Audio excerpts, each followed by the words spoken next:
Hi అండి, అందరికీ good morning. ఇవాళ బజ్జీ వేస్తున్నానండి, మైసూర్ బజ్జీ. దాంట్లో పాలకూర, కొత్తిమీర, పుదీనా వేసి చేస్తున్నానండి. ఇప్పుడైతే నేను అన్నీ కోసేసుకున్నానండి. ఉల్లిపాయలు, పాలకూర, కొత్తిమీర, పచ్చిమిర్చి, క్యారెట్, పుదీనా. ఉల్లిపాయలు చాలా రేటు ఉన్నాయి కాబట్టి ఇవన్నీ వేసుకుంటున్నాయండి. అయినా మైదా తక్కువ, ఇవన్నీ ఆకుకూరలు ఎక్కువ వేసుకుంటాయండి. మనం ఉల్లిపాయ, క్యారెట్ అవన్నీ వేసుకున్నాం అనుకోండి, స్టమక్ అన్నది, నొప్పి అన్నది ఉండదండి. ఉల్లిపాయలు, పచ్చిమిర్చి, క్యారెట్, పుదీనా, కొత్తిమీర, పాలకూర, సాల్టు, సోడా,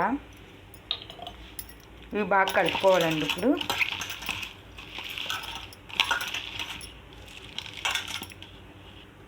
ఇవాళ ఇలా మిక్స్ చేసేసానండి.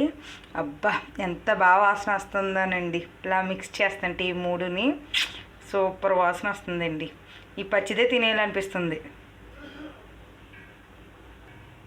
మైదా అండి, మైదాని కూడా కలుపుతూ ఉండాలి. ఇందులో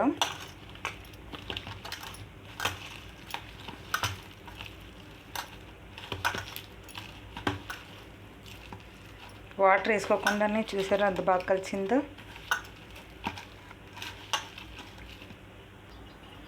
పిండి అయితే ఇలా కలిపేసుకున్నానండి. ఒక పావు గంట నానితే సరిపోతుందండి.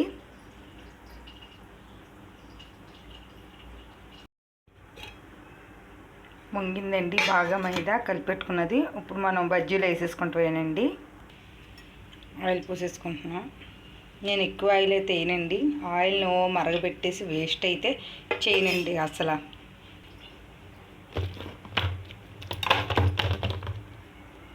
ఇలాగైతే ఒకసారి బాగా కలుపుకోవాలండి, బాగా కొట్టుకోవాలి. కొట్టుకుంటే బజ్జీ అన్నది బాగా పొంగుతుందండి.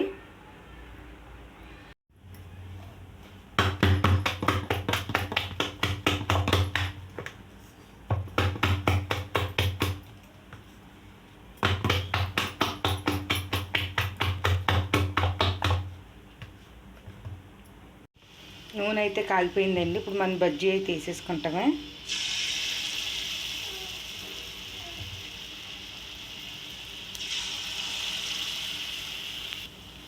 స్లో మంట మీద మగ్గనివ్వాలండి, లేకపోతే లోపల పిండి అన్నది అలా ఉండిపోతుందండి.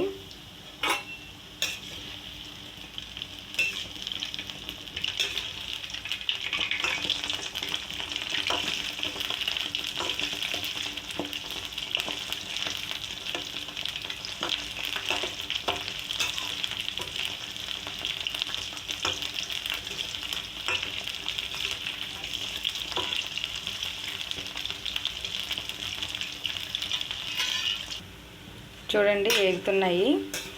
అబ్బా, ఎంత సువాసన వస్తున్నాయి ఇలాగ వేగుతుంటే. ఆ ఆకుకూరల ఫ్లేవర్ అయితే మంచి వాసన వస్తుందండి. ఇలా చేసుకుంటే దీంట్లో చట్నీ కూడా అక్కర్లేదండి. ఉత్తినే తినేయచ్చు. అలా కూర్చొని టీవీ ముందు చూస్తూ తినేయచ్చు అసలు.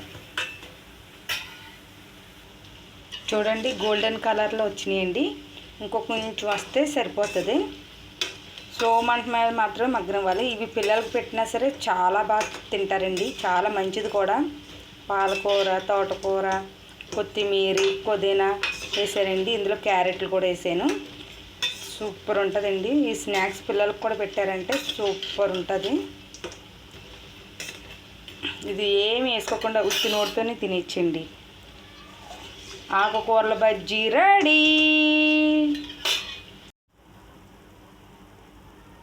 ఇవ్వండి, ఆకుకూరల బజ్జీ అండి రెడీ. Healthy food.